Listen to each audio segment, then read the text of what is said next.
Salut bien-aimés dans le Seigneur, que le Père, le Très-Haut, soit glorifié. Voilà, comme d'habitude, c'est toujours pour moi, votre frère, un grand plaisir de venir vous parler.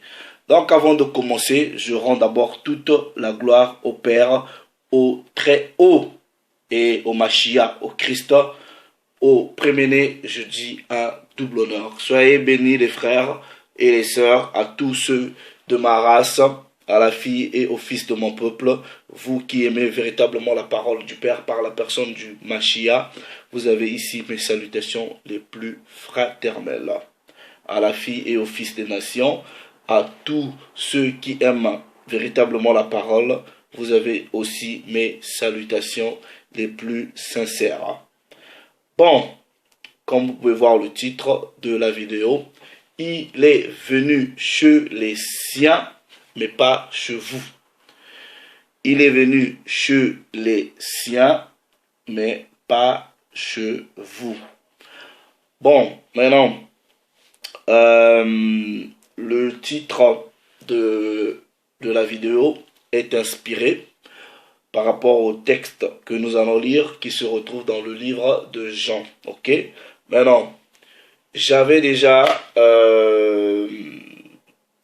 au meilleur de mon habilité, expliqué ce verset dans le passé. Je pense que, si je me rappelle bien, je ne sais même plus parce qu'il y a tellement de vidéos. Est-ce que les Bantous avaient tous ils rejeté le Mashiach, un truc comme ça. Bref, j'avais expliqué le verset dans le contexte. Maintenant aujourd'hui, ok, mais on va toucher à un autre volet du verset, ok. Donc, il est venu chez les siens, mais pas chez vous.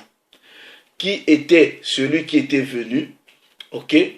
Qui sont ces siens pour qui il était venu? Et il n'est pas venu chez vous. Ok? Qui sont les vous là? Nous allons déterminer cela dans les Écritures. Prenez vos Bibles. Ok? Nous allons juste aller lire. Ça va pas tarder. Ok? Donc, je prends le livre de Jean. Bon, aujourd'hui, je vais utiliser la version King James française. Le livre de Jean. Ok? C'est aussi simple, hein. Vous voyez, pour poser une doctrine, pour enseigner, Ésaïe dit, c'est ligne sur ligne, précepte sur précepte, ligne sur ligne, précepte sur précepte, un peu ici, un peu là. Ok? Mais non, c'est au témoignage de 2 à 3 témoins qu'une affaire doit être établie. Ok? Donc nous allons prendre des témoins, ligne sur ligne, selon la parole, pour établir celui-là qui était venu, c'était qui d'abord? C'était qui ces siens? Ok? Et il n'est pas venu chez les autres. Nous allons lire dans la parole. Le livre de Jean, au premier chapitre, nous prenons le verset 11 dans la version King James française. Il est écrit, il est venu chez les siens et les siens ne l'ont pas reçu. Comme je dis, j'avais déjà dans le passé expliqué le verset dans le contexte.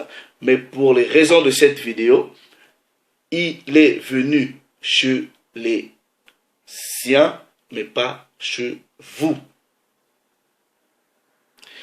Qui était maintenant cette personne-là qui était venue et qui sont c'est-à-dire ces siens. Ok? Nous remontons un tout petit peu. Ok? Nous remontons un tout petit peu. Ok? Nous prenons à partir du verset 3 maintenant. Ok? Toutes choses ont été faites par lui. Ok? Et sans lui, aucune chose n'a été faite de ce qui a été fait. En lui était la vérité, et la vie était la lumière des hommes. Et la lumière brille dans l'obscurité, et l'obscurité ne l'a pas comprise. Ok? Mais de qui parlait-on ici? On parlait de la personne du Mashiach, du Christ, du préméné. Ok? Il est venu chez les siens, mais pas chez vous. Et dans d'autres versions, dans les versions populaires, par exemple, nous remontons le premier verset, on dit « Au commencement était la parole, et la parole était avec Dieu, et la parole, et celui qui était la parole était Dieu. » Ok, celui-là était au commencement avec Dieu. Bon, maintenant, on vous dit, c'est par la parole, ok, que tout a été fait, ok. Donc, c'est qui la parole? Nous prenons le livre de Révélation, au chapitre 19, je pense que c'est le verset 13, ok. Il est écrit, et il était vêtu d'une vesture trempée dans le sang, et son nom s'appelle la parole de Dieu, ok. Donc nous repartons dans Jean, ok, au chapitre 1er du verset 3, on vous dit « Toutes choses ont été faites par lui, et sans lui, aucune chose n'a été faite de ce qui a été fait. » Ok.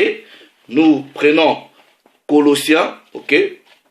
Colossiens, pour bien comprendre les préceptes, puisqu'on vous dit que la parole, c'est avec elle que toute chose a été faite, et rien de ce qui n'a été fait, ou rien plutôt de ce qui n'a été fait sans la parole. Colossiens donc chapitre 1er, ok. Colossiens chapitre 1er, nous prenons à partir on va lire à partir de quel verset? Bon, on lit à partir du verset 12. On lit à partir du verset 12. Colossiens chapitre 1er, à partir du verset 12. Il est écrit, remercions, dans la version King James française, remercions le Père, lequel nous a rendus aptes à être participants à l'héritage des saints dans la lumière, qui nous a délivrés du pouvoir de l'obscurité et nous a transférés dans le royaume de son cher Fils. Donc, dans le Fils, c'est-à-dire en qui, c'est-à-dire par le Fils, en qui nous avons la rédemption par le sang, c'est-à-dire le pardon des péchés, ok. Le Fils alors, qui est l'image du Dieu invisible, le Fils qui est le préméné de chaque créature, donc le préméné de toute la création, ok. Maintenant on dit car par lui, c'est-à-dire par le Fils qui est la parole, selon Apocalypse chapitre 19 verset 13, en lui, ok, non, car par lui, toutes choses furent créées, celles qui sont dans le ciel, celles qui sont sur la terre, visibles et invisibles, qu'ils soient trône ou domination ou principauté ou pouvoir. Toutes choses ont été créées par lui et pour lui. Et il est avant toutes choses et par lui toutes choses consistent. Donc ici, bel et bien, on parle de la personne du Mashiach. Maintenant, quand nous repartons dans Jean, ok, Jean nous dit, il est venu chez les siens. Ok, maintenant, avant d'abord de venir sur la forme physique, ok, il avait la forme spirituelle, et cette forme spirituelle consistait à être la parole du Père. Maintenant, avant de naître de la matriarche Marie, ok, il y avait déjà cette forme de parole spirituelle qui a été donnée, en tout cas, à nos grands-pères, ok. Il est écrit dans... On va prendre dans Psaume, ok, puisqu'on vous dit, il est venu chez les siens, ok. Donc, cette parole-là, c'est une entité, ok, une entité pluridimensionnelle, ok.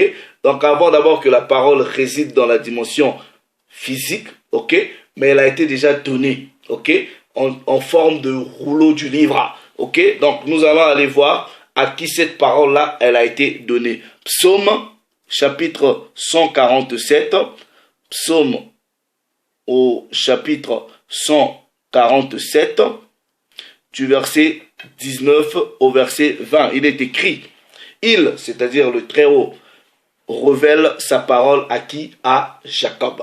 À Jacob. Ses lois et ses préceptes à qui? À Israël. Donc, la parole a été révélée, ok, à qui? À Jacob. Ses lois et ses ordonnances à Israël. La Bible vous dit que la parole n'a pas été révélée à d'autres nations, puisqu'on vous dit, il, c'est-à-dire le Très-Haut, il n'a pas agi de même pour toutes les nations, et elles ne connaissent point ses ordonnances. Donc, les siens, ok, que cette parole-là était venue, c'est Yasharala, c'est Israël. Les autres, ok, ne connaissent pas les préceptes, ne connaissent pas cette parole, ne connaissent pas la loi, puisque la parole ne leur a pas été donnée. J'invente rien, vous lisez, c'est bien dans vos Bibles. Nous prenons maintenant Galates, ok, chapitre 4, ok, nous allons lire quelque chose. Galates chapitre 4, on prend le verset 4 au verset 5. Regardez, il est écrit, mais lorsque la plénitude de l'époque fut venue, Dieu envoya qui? Son fils, fait d'une femme, fait sous la loi. Non, je vais prendre la version seconde, ok, qui traduit ça un peu plus simplement. Regardez, Galates chapitre 4, verset 4, regardez, il est écrit, mais lorsque les temps ont été accomplis, Dieu a envoyé son fils, né d'une femme, né sous la loi.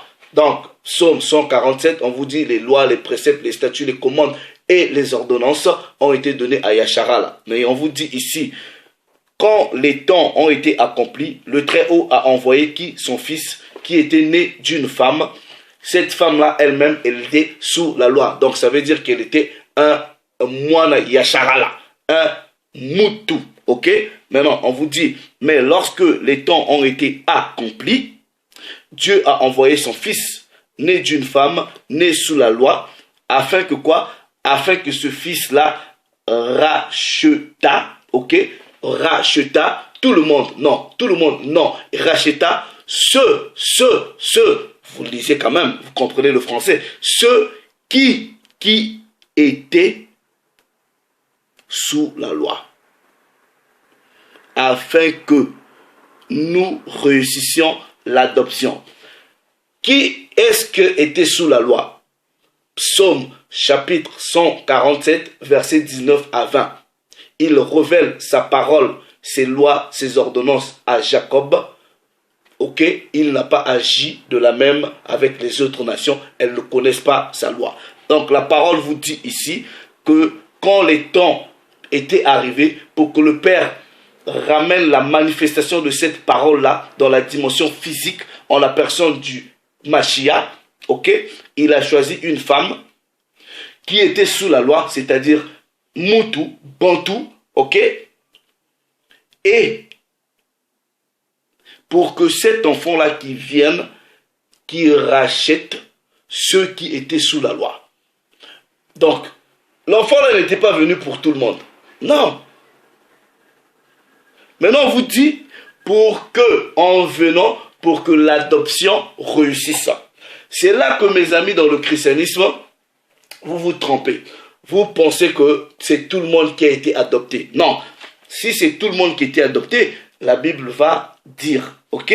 Maintenant, regardez bien. Ici, on a lu le livre de Galates. Ok? Galates parle d'adoption. Maintenant, nous allons savoir qui est-ce que c'était qui les gens là de Galates, ok? C'était qui les gens de Galates, ok? J'avais déjà expliqué que les épîtres que vous lisez, tout ça là, c'était aux Israélites que Paul écrivait, qui vivaient dans les captivités. Nous allons prendre un précepte dans 1 Pierre, ok? 1 Pierre, chapitre 1, au verset 1er, la parole dit, Pierre, ok?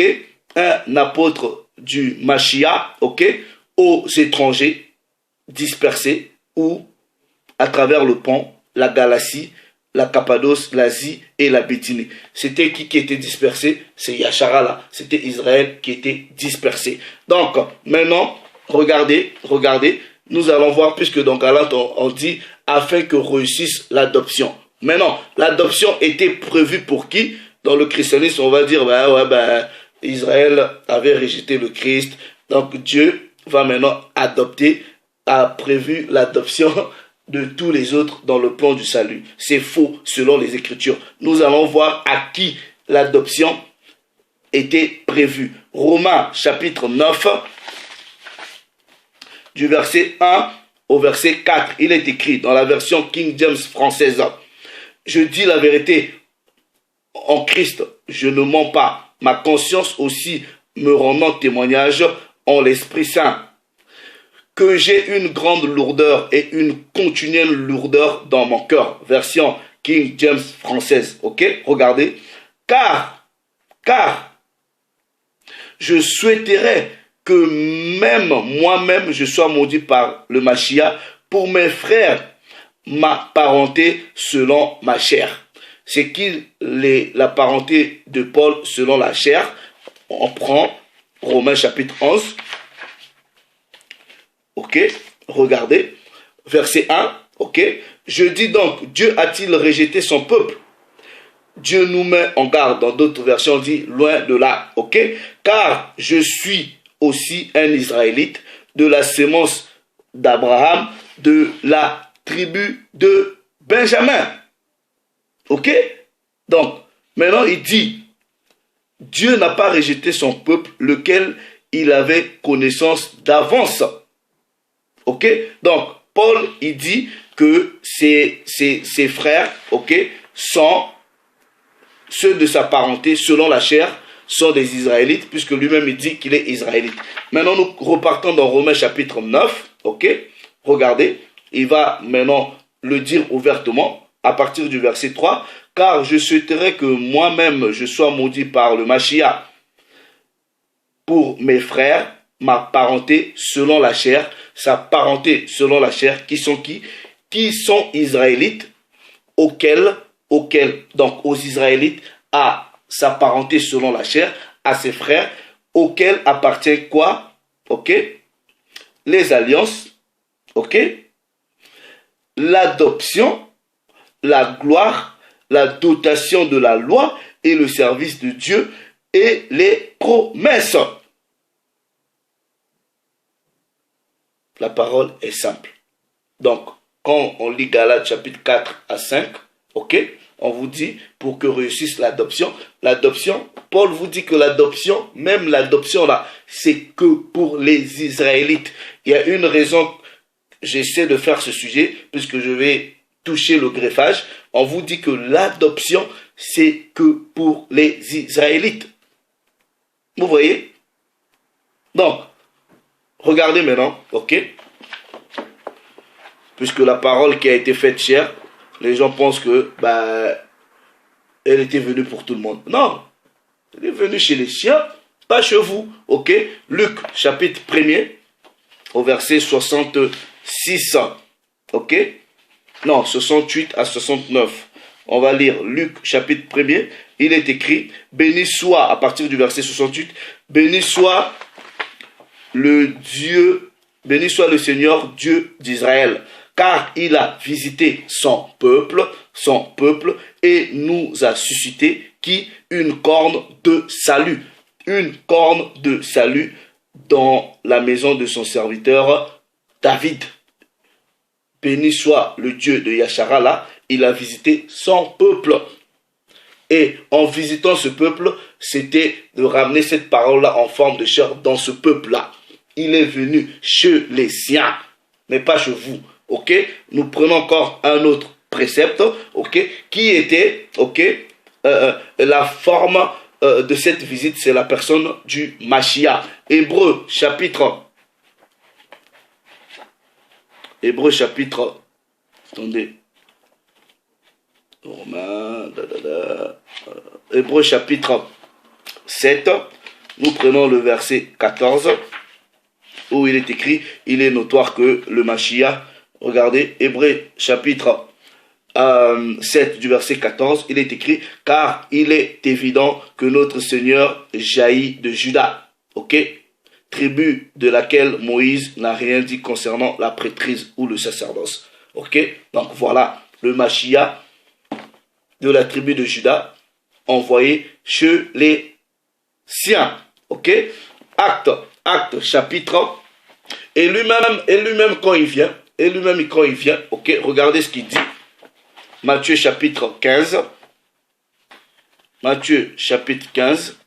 du verset 24, le Mashiach dit, mais il répondit et dit, je ne suis envoyé qu'aux moutons perdus de la maison d'Israël.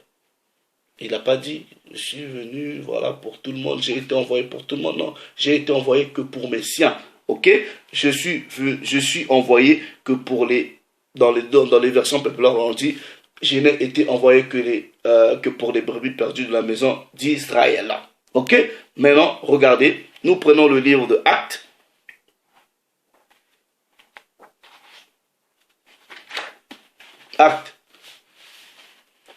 Et la plupart des frères chrétiens vont venir avec Jean 3,16. Il y a un seul passage qu'ils ne comprennent même pas, qu'on a déjà longuement expliqué ici. Regardez, Actes chapitre 5 du verset 31. Il est dit, ok, regardez.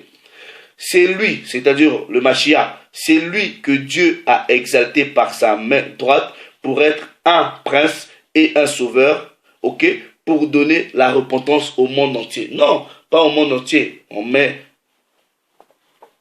je sais pas, une croix. Non, la parole dit, c'est lui, c'est-à-dire le Mashiach, ok? C'est lui que Dieu a exalté par sa main droite pour être un prince et un sauveur, pour donner la repentance à qui? À Yasharala, à Israël, et le pardon des péchés. Ok? Nous prenons Actes chapitre 13.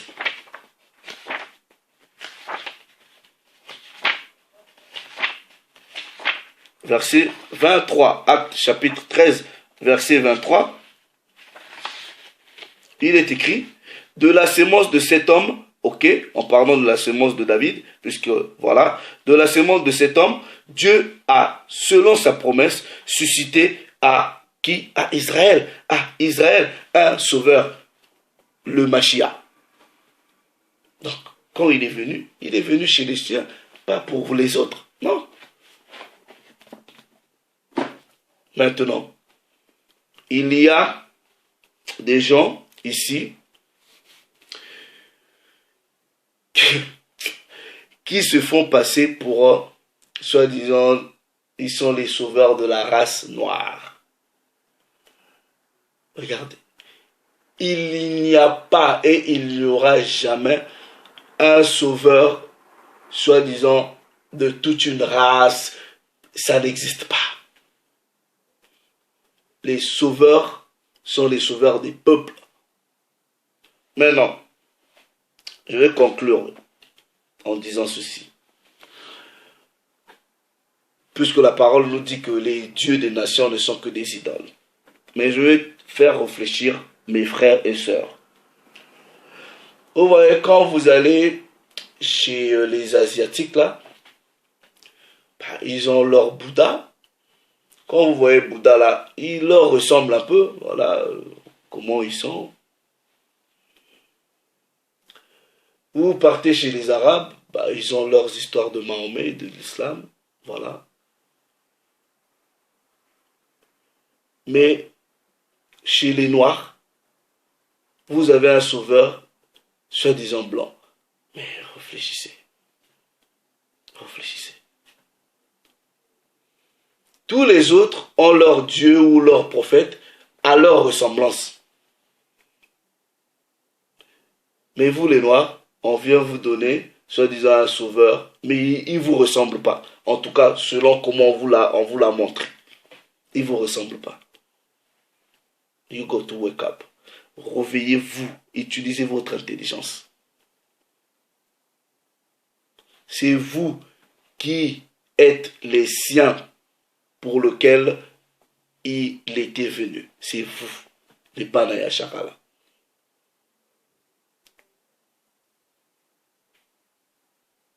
Maintenant, comme la parole vous dit,